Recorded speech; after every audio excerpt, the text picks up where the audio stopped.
Dans un quartier huppé d'une capitale ouest-africaine, un couple vivant dans une grande villa attirait tous les regards. Kouassi, députée charismatique au sourire désarmant, et Mounia, politicienne habile et respectée, formaient un duo inséparable. Ensemble, ils avaient conquis des sommets, mais ce n'était pas assez. Leur ambition dévorante les poussait à désirer toujours plus. Kouassi voulait devenir ministre, puis Premier ministre, et un jour, président. Mounia, quant à elle, rêvait d'être l'épouse la plus puissante du pays. Cependant, derrière cette façade d'union parfaite se cachait une soif insatiable de pouvoir et un secret inquiétant. Depuis des années, il fréquentait un féticheur, un homme aux pratiques occultes dont la réputation s'étendait bien au-delà des frontières. C'était lui qui leur avait donné des « gris-gris » pour renforcer leur influence et ouvrir des portes jusque-là inaccessibles. Mais cette fois, la demande du féticheur allait bouleverser leur vie. Un soir, sous une lune voilée, Kouassi et Mounia se rendirent dans un village reculé, là où vivait le féticheur. La hutte était sombre, emplie des odeurs lourdes des encens mystiques. Assis en tailleur devant eux, l'homme, enveloppé dans un grand boubou noir, les fixait de ses yeux perçants. « Kouassi » murmura-t-il d'une voix grave.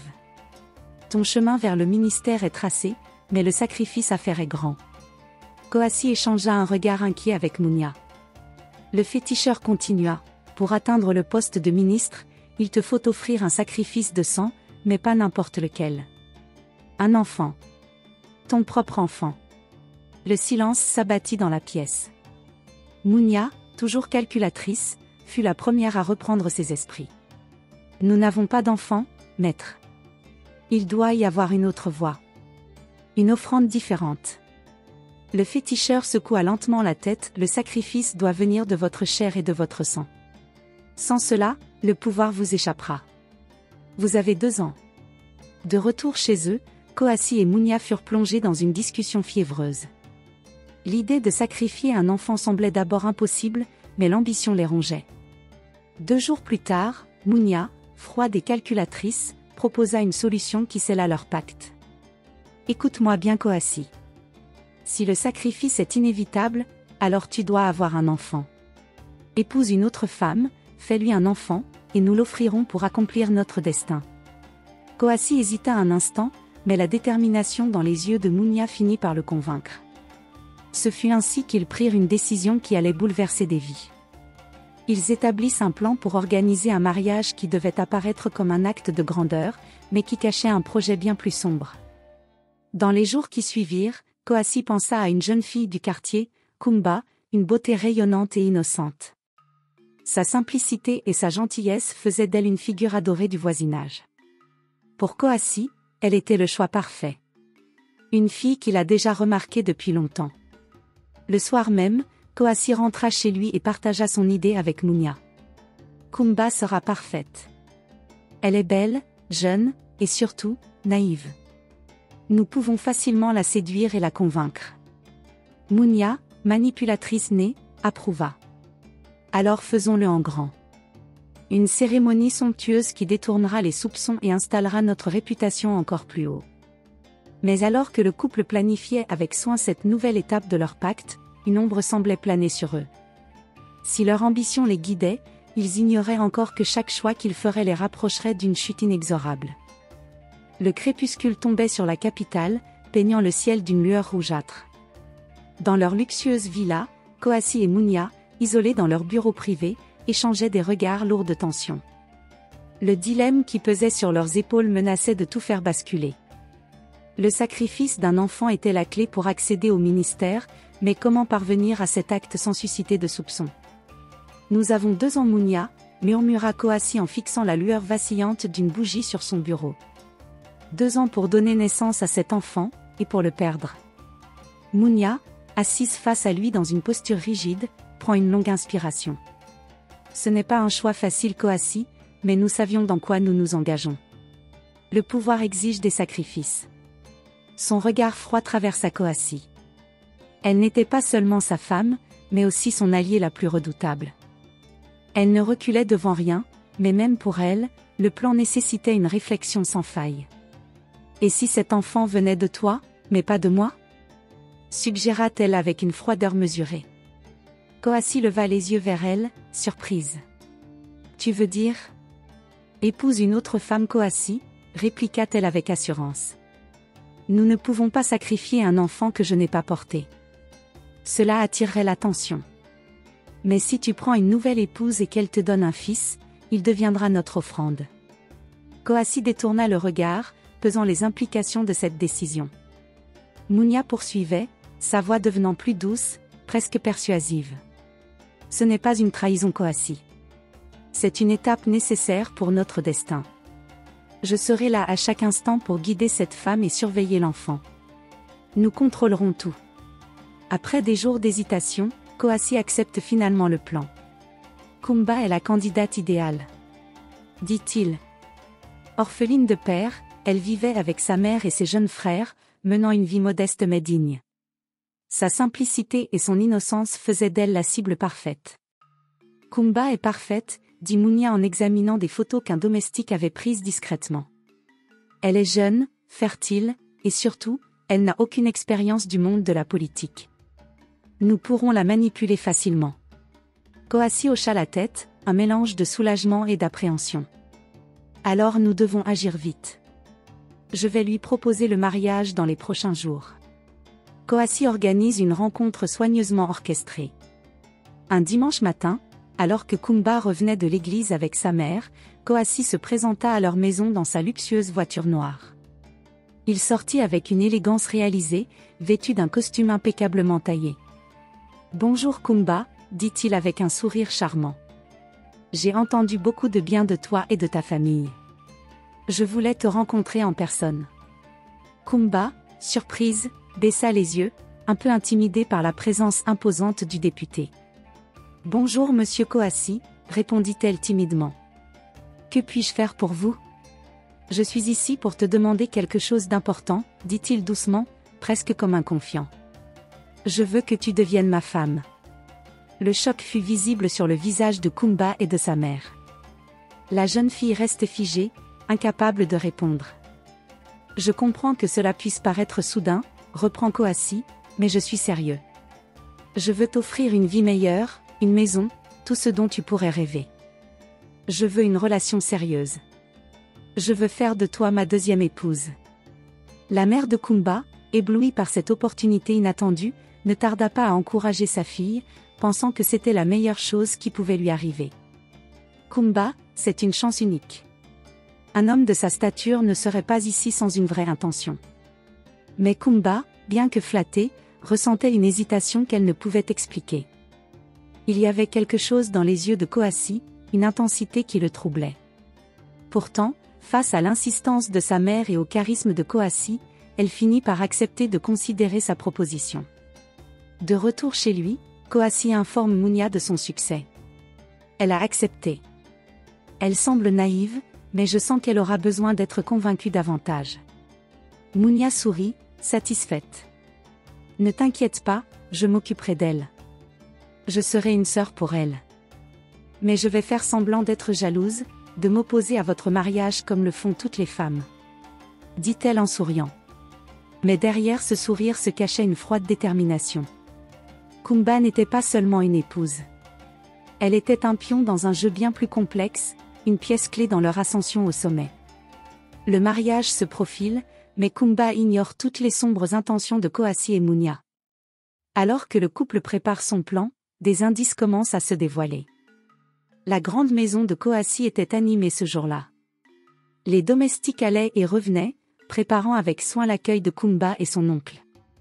Munia, bien que consciente de la nécessité de cet arrangement, jouait parfaitement son rôle d'épouse, jalouse, cherchant à masquer leur véritable plan. « Tu veux inviter cette fille dans notre maison, chez moi ?» lança Munia en croisant les bras, son visage exprimant une colère feinte. « Munia, ce n'est qu'une discussion, » a répondu Koassi calmement. « Rien n'est encore décidé. » Elle roule des yeux avec exagération, tournant le dos à son mari. « Je ne peux pas croire que tu prennes une seconde épouse juste parce que je peux pas te donner un fils. Koassi, je suis ta femme. Pourquoi devrais-je supporter une rivale ? Écoute-moi Munia, dit Koassi en s'approchant d'elle. Tout ceci est pour nous, pour notre avenir. Je trouve que tu te donnes trop en spectacle. Si nous voulons atteindre nos objectifs, il faut jouer intelligemment. Munia soupira lourdement, comme si elle était contrainte d'accepter, mais intérieurement, elle savourait le contrôle qu'elle avait sur la situation. Plus tard dans la journée, Kumba arrive, accompagnée de son oncle. La jeune femme portait une robe modeste mais élégante, qui soulignait sa grâce naturelle. Son regard était à la fois curieux et intimidé lorsqu'elle franchit le seuil de la somptueuse maison. Munia se présente avec un sourire chaleureux mais discret, jouant son rôle à la perfection. « Bienvenue Kumba, dit-elle doucement. Je suis Munia, l'épouse du député Koassi. » Kumba baissa timidement la tête. « Merci de nous accueillir, madame. » Munia observe Kumba avec un mélange bien dosé de curiosité et de distance, s'efforçant de maintenir une apparence crédible, de femme partagée entre hospitalité et jalousie retenue. Pendant le dîner, Koassi concentre toute son attention sur Kumba, lui parlant d'un ton rassurant et séducteur. « Kumba, je ne te cache pas que ma vie est exigeante. Être député, c'est un travail qui demande du dévouement, mais j'ai besoin de quelqu'un comme toi et ma première épouse à mes côtés. Une femme avec des valeurs comme ma première femme, une femme qui comprend les responsabilités. Si je décide de prendre une deuxième femme, c'est parce que je ne peux pas avoir d'enfant avec Munia, et je veux des héritiers, je dois avoir des héritiers. C'est la raison pour laquelle je tenais à ce que tu rencontres Munia avant notre mariage, je veux être honnête avec vous deux. » Kumba rougit légèrement, troublée par ces paroles. « Mais, je ne sais pas si je suis à la hauteur, » répondit-elle timidement. Koassi sourit. « Tu as tout ce qu'il faut, Kumba. Avec moi, tu seras protégé, respecté, et tu auras tout ce dont tu rêves. » Munia, assise à côté, posa brusquement sa coupe sur la table. Le bruit sec interrompt leur échange. « Excusez-moi, » lance-t-elle avec un sourire forcé, mais il semble que je sois devenue invisible. Kumba la regarde, confuse, ne sachant comment réagir. « Pardon madame. » « Non, c'est rien, » dit Munia avec une fausse légèreté. « Je voulais juste rappeler que je suis toujours là. » Le ton humoristique dissimulait un avertissement subtil, destiné autant à Kumba qu'à Koassi. Après le dîner, Koassi fit visiter la maison à Kumba et son oncle. Dans le grand salon, il s'assit face à eux et dévoila ses intentions plus clairement. « Kumba, je sais que ma proposition est inattendue, mais je te promets une vie que tu ne pourrais imaginer. Tu vis ici, dans ta propre maison. Tu seras libre de t'occuper de ta famille, et je m'assurerai que rien ne te manque. » L'oncle de Kumba était émerveillé, ses yeux brillants d'admiration devant cet homme influ qui semblait sincère. « Monsieur Koassi, vous êtes vraiment généreux, » dit-il avec gratitude. Mais Kumba, bien que flatté, hésitait toujours. Il y avait une insistance dans les paroles de Koassi qui le troublait, bien qu'elle ne puisse en déterminer la raison. Alors que Kumba et son oncle se préparaient à partir, Munia la prit à part. « Kumba, » dit-elle avec un sourire contrit, « je sais que tout cela doit être intimidant pour toi. Crois-moi, ce n'est pas facile pour moi non plus. Koassi et moi avons traversé beaucoup de choses ensemble, et il est difficile pour moi de partager sa vie avec une autre femme. » Kumba la regarde, confond et un peu gêné. « Je ne veux pas vous causer de problème madame. » « Oh, tu ne me causes aucun problème Kumba, » répondit Munia, en posant une main rassurante sur son épaule. « Je veux juste que tu sois conscient de la responsabilité que cela implique. Être la femme de Koassi, ce n'est pas juste vivre dans le luxe. C'est aussi soutenir un homme avec de grandes ambitions. Réfléchis bien avant de donner ton accord. » Son ton était doux, mais chaque mot était calculé pour semer un mélange de respect et de culpabilité dans l'esprit de Kumba. Le lendemain, après une nuit de réflexion, Kumba donne sa réponse. Elle accepta la proposition de mariage, convaincue par les promesses de sécurité et de prospérité que Koassi lui avait faites. Munia, lorsqu'elle apprend la nouvelle, esquissa un sourire subtil. Le piège était en place. Kumba était désormais une pièce maîtresse dans leur jeu, bien qu'elle l'ignore encore. Mais dans l'ombre de ce nouvel engagement, des fils invisibles se tissaient, promettant que rien ne serait aussi simple qu'il n'y paraissait. Kumba ignorait que son rêve doré venait avec un prix inimaginable. Dans les semaines qui suivirent, le mariage de Koassi et Kumba était sur toutes les lèvres. Dans la capitale, pour les médias, il n'y avait pas d'événement plus attendu que cette union spectaculaire. Les journaux en parlaient, certaines radios parlaient du refus de Munya pour cette union, d'autres parlent de relations cachées entre Koassi et Kumba.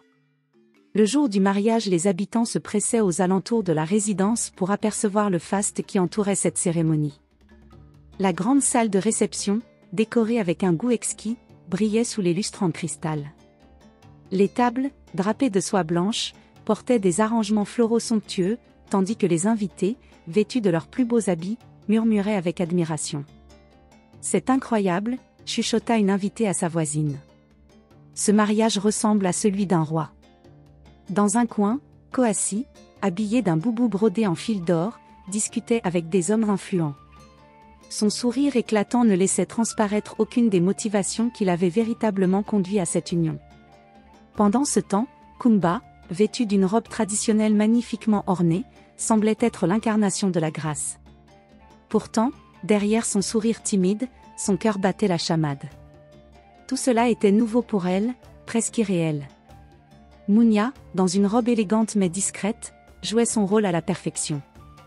Elle saluait les invités avec courtoisie, veillant à ce que tout se déroule sans accroc. Mais elle ne quittait pas Kumba des yeux. Elle joue bien son rôle, pensa Munya en silence, en observant la jeune mariée. Innocente, docile. Cela facilitera les choses. Cependant, Munya n'oubliait pas que Kumba, bien qu'un pion dans leur plan, était aussi une rivale. Elle se plaisait à injecter une pointe de tension dans la soirée, passant subtilement des remarques à double sens. « Tu es magnifique Kumba », dit-elle en s'approchant. « Je me souviens de mon propre mariage avec Koassi. C'était magique, vraiment magique, mais le tien est bien aussi. » Kumba rougit. « Merci Munya. C'est gentil. »« Oh, c'est normal, » répondit-elle avec un sourire. « Après tout, nous partageons le même homme maintenant. » Kumba sentit un frisson parcourir son dos. Était-ce une simple remarque ou un avertissement? Après les festivités, Koassi emmena Kumba dans un voyage qui marquerait leur lune de miel. Ils partent pour une destination balnéaire luxueuse, loin du tumulte de la capitale. La villa où ils séjournèrent était somptueuse, surplombant une plage privée. Les premiers jours furent idylliques, Koassi semblait sincère, lui offrant des cadeaux somptueux et la couvrant d'attention. « Tu es la plus belle chose qui me soit arrivée », lui disait-il avec douceur. Pour Kumba, ce moment ressemblait à un rêve. Pourtant, à certains instants, elle surprenait Koassi plongé dans des pensées sombres, comme s'il portait un fardeau invisible. Une nuit, alors que Kumba s'était endormi, Koassi sortit discrètement de leur chambre. Curieuse, elle le suivit à pas feutrés et le vit dans une autre pièce, parlant au téléphone à voix basse. « Oui, tout est en place », disait-il d'un ton ferme. « Non, il n'y aura aucun problème. Je tiendrai ma promesse, ne vous inquiétez pas. » Kumba, dissimulé derrière la porte, sentit son cœur s'accélérer. De quoi parlait-il? Qui était à l'autre bout du fil? Elle retourna précipitamment au lit avant que Koassi ne la surprenne. Cette nuit-là, elle dormait mal, troublée par une vague de doute qu'elle ne parvenait pas à chasser. La lune de miel se termine et le couple revient à la capitale, accueilli en héros. Les médias saluèrent leur retour, et Koassi profita de l'occasion pour renforcer son image publique. Munya, fidèle à elle-même, accueillit le couple avec un grand sourire. « Alors Kumba, raconte-moi tout. Comment était la lune de miel ?» Kumba, hésitante, sourit faiblement. « C'était merveilleux, » répondit-elle. Mais dans son regard, Munya perçut une étincelle de confusion, peut-être même de suspicion. Elle se contenta de sourire, sachant que le plan avançait parfaitement. Le faste du mariage et de la lune de miel masquait encore la sombre réalité, mais les fissures commençaient à apparaître. Koassi et Munya, bien que sûrs de leur plan, sous-estimaient la curiosité de Kumba. Elle ignorerait encore tous des sacrifices à venir, mais les pièces du puzzle commençaient à se mettre en place dans son esprit. Pendant ce temps, Koassi et Munya avançaient inexorablement vers leur objectif, insensibles au chaos qu'ils s'apprêtaient à déclencher.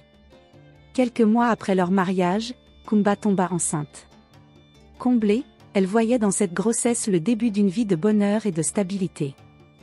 Mais ce bonheur apparent n'allait pas tarder à être associé par des ombres qu'elle ne soupçonnait pas encore. Koassi rentra ce soir-là plus tôt que d'habitude. Kumba l'attendait dans le salon, vêtu d'un pagne fleuri. Lorsqu'il franchit la porte, elle lui annonce la nouvelle avec un sourire radieux. Koassi, je suis enceinte. Cette nouvelle fait exploser de joie Koassi. Le député ne cacha pas son enthousiasme. Pour lui, ce n'était pas seulement l'arrivée d'un enfant, mais la concrétisation de son plan pour accéder à un pouvoir supérieur. Il reste figé un instant, son esprit calculant déjà les implications de cette nouvelle. Puis, il éclata d'un rire tonitruant et la prit dans ses bras. Kumba, tu m'apportes tant de bonheur. Cette joie éclipsait presque ses véritables intentions. Pendant qu'il planifiait en silence, Kumba voyait en lui l'image d'un futur père attentionné. Mais Munia, apprenant la nouvelle, montre une réaction tout autre.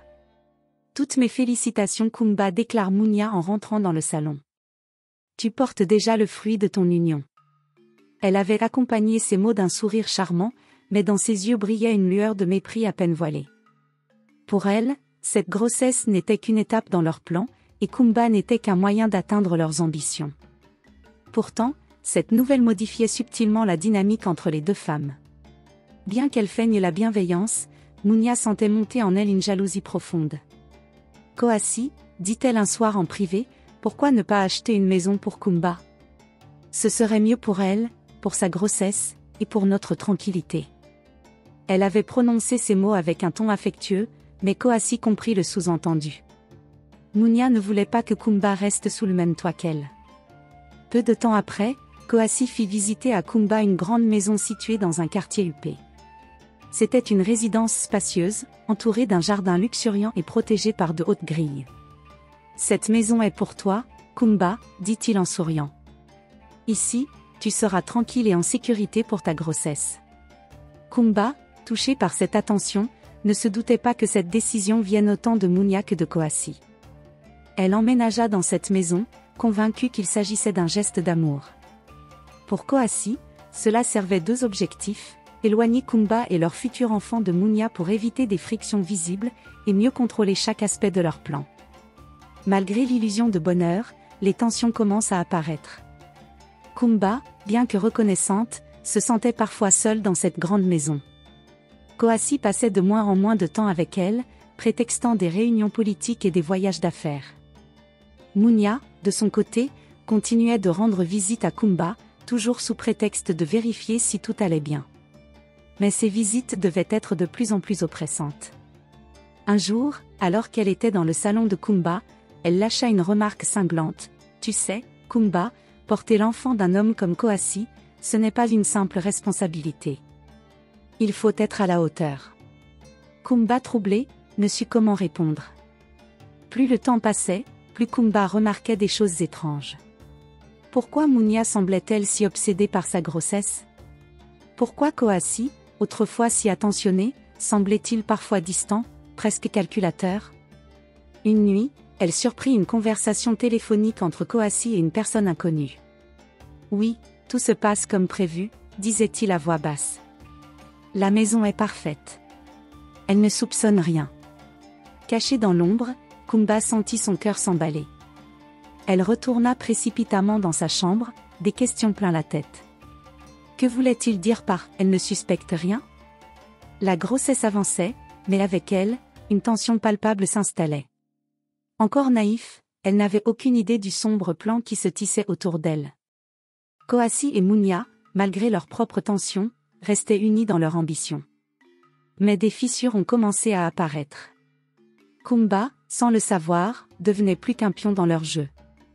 Elle était sur le point de poser les premières questions qui mettraient leur plan en péril. Mais pour le moment elle profite de sa grossesse. Le grand jour était arrivé. Alité dans une clinique prestigieuse choisie par Koassi, Kumba ressentait les premières contractions. Les douleurs, bien qu'intenses, étaient supportées avec courage, car elle savait que cet enfant allait sceller son amour pour Koassi. Mais dans les coulisses, une tension palpable se faisait sentir. Koassi et Munia, bien que souriant en public, étaient rongés par une angoisse profonde. Cet enfant, bien plus qu'un héritier, était la clé de leur ascension au sommet du pouvoir. S'ils venaient à ne pas naître, tout leur plan s'effondrerait. Dès leur arrivée à la clinique, l'agitation était perceptible. Les infirmières s'occupaient de Kumba avec diligence, tandis que Koassi insistait pour avoir des nouvelles toutes les 5 minutes. « Monsieur, il est préférable que vous restiez calme », murmura le médecin-chef en tentant de rassurer Koassi. « L'accouchement peut prendre du temps. » Mais Koassi, bien qu'habitué à jouer le rôle d'un homme posé en politique, ne parvenait pas à masquer son inquiétude. Mounia, à ses côtés, faisait tout pour apaiser la situation, mais ses yeux trahissaient une peur qu'elle ne pouvait contenir. Dans une petite salle d'attente, Koassi s'approche de Mounia et murmura « Si quelque chose arrive à ce bébé, nous serons finis. » Mounia hocha la tête, sa mâchoire croustillante. « Rien ne doit arriver Koassi. Rien. » Alors que les heures passaient, les sages-femmes commencèrent à échanger des regards inquiets. Kumba semblait souffrir davantage que prévu, et le travail n'avançait pas comme il le devrait. Une des sages-femmes se rapproche du médecin-chef et lui murmura « Le bébé semble mal positionné. Cela pourrait nécessiter une intervention d'urgence. » Le médecin fronce les sourcils et se tourne vers Koassi, qui était venu s'enquérir des nouvelles. « Monsieur, il y a quelques complications. Rien d'irréversible pour le moment, mais il faudra peut-être envisager une césarienne si la situation ne s'améliore pas. » Koassi reste blême. Mounia, toujours à ses côtés, attrapa sa main et la serra fort. « Faites tout ce qu'il faut », lance Koassi, la voix tremblante. « Cet enfant doit vivre. » Dans la salle d'accouchement, Kumba luttait contre la douleur, sa respiration haletante. Elle entendait les murmures des sages-femmes, mais leurs paroles lui semblaient floues. Elle savait seulement que quelque chose n'allait pas. « Mon Dieu », murmura-t-elle, « protège mon enfant. » Le médecin entra précipitamment, annonçant que le travail ne progressait pas comme prévu. Une décision devait être prise rapidement. « Préparez pour une césarienne », ordonna-t-il. Les sages-femmes s'agitèrent, tandis que Kumba, effrayée, cherchait du regard Koassi. Elle voulait qu'il soit là, mais il était tenu à l'écart. Dans la salle d'attente, le silence pesait lourd. Koassi marchait de long en large, son esprit assailli de pensées sombres. Et si l'enfant ne survivait pas? Cela signifierait la fin de leur plan, la fin de leur ascension. « Calme-toi Koassi », dit Mounia, mais sa voix manquait de conviction. Elle-même était rongée par la peur. Ce sacrifice était leur ticket vers un pouvoir encore plus grand, et tout dépendait de cet enfant. Soudain, un cri venant de la salle d'accouchement brisa le silence. Koassi et Mounia se figèrent, leurs salutations se croisèrent, et une tension presque insupportable s'installe. Après des heures qui semblaient interminables, le médecin sortit enfin de la salle d'accouchement. Koassi et Mounia se précipitèrent vers lui, leur cœur battant à tout rompre. « Félicitations », dit-il avec un sourire fatigué. « Vous avez un fils. » Koassi poussa un soupir de soulagement, ses jambes manquantes de céder sous lui. Mounia, bien qu'affichant un sourire radieux, sentit une vague d'exaltation la traverser. Leur plan avait survécu à cette épreuve. Dans la salle, Kumba tenait son nouveau-né dans les bras. Elle était épuisée, mais un sourire radieux éclairait son visage. « Bienvenue mon trésor », murmura-t-elle en caressant la joue du bébé. Mais à cet instant précis, un regard échangé entre Koassi et Mounia laissait entrevoir une lueur sombre. Ce n'était pas seulement un enfant qu'ils avaient accueilli dans ce monde. C'était une pièce essentielle dans un jeu où les sacrifices étaient bien plus lourds que ce que Kumba pouvait imaginer. Alors que la famille célébrait discrètement la naissance, des questions commençaient à se poser. Kumba sentait que quelque chose dans l'attitude de Koassi et Mounia n'était pas totalement sincère. Mais pour l'instant, elle choisit de savourer ce moment de bonheur, sans savoir que ce bonheur allait bientôt être associé par des vérités qu'elle était loin de deviner.